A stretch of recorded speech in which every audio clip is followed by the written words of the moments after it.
Sarah Paine stands once again as the champion pseudo-intellectual mouthpiece for an entirely self-serving narrative that the United States has depended upon to give the illusion of legitimacy to its foreign policy.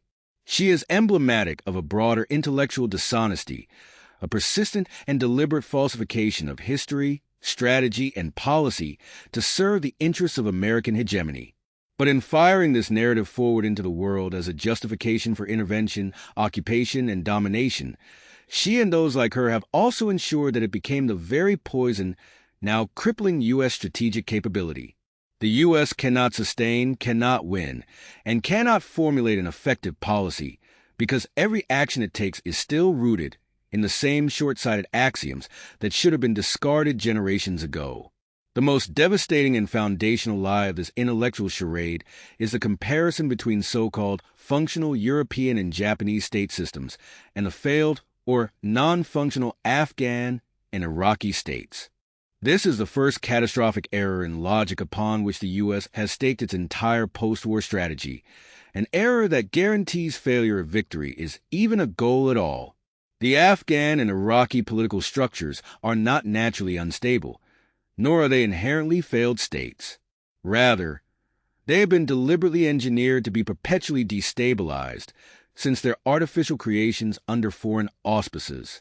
Iraq's modern state apparatus was imposed in 1917 under British colonial administration, while Afghanistan's governance has been subjected to external interference for centuries, culminating in the relentless cycle of intervention that defined the late 20th and early 21st centuries. Both nations were forcibly reshaped under Western models that neither represented nor served their populations, but were instead designed to function as dependency states, weak enough to require foreign oversight, but strong enough to enforce control over internal dissent. These systems were never meant to succeed in the way that their European or Japanese counterparts were structured post-World War II, and their failures are not proof of their inferiority, but of the fundamental illegitimacy of the imposed order. Prior to this, Afghanistan and Iraq, like much of the Middle East and Central Asia, operated under decentralized, tribal, and confederalist models of governance, systems that, despite their differences, had produced the enduring powers of the Old World. These systems did not fail on their own accord. They were forcibly dismantled, replaced with artificial nation-states that Western powers could manipulate and fracture at will. The problem is that the U.S. refuses to acknowledge this as a mistake.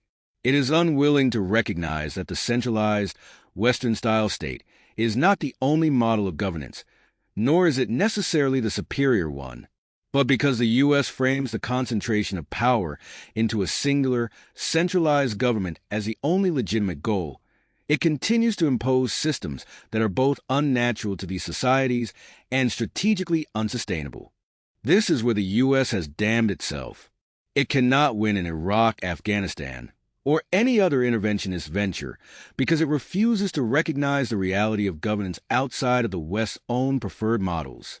It does not just fail to acknowledge the legitimacy of alternative systems, it actively works against them, ensuring that they remain in a state of perpetual conflict and weakness.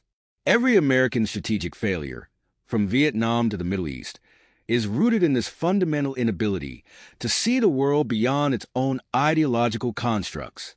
And as long as figures like Sarah Paine continue to push these failed narratives as gospel, the U.S. will remain ensnared in a cycle of self-destruction, one where its policies serve only to weaken its own position while ensuring the very chaos it claims to be fighting.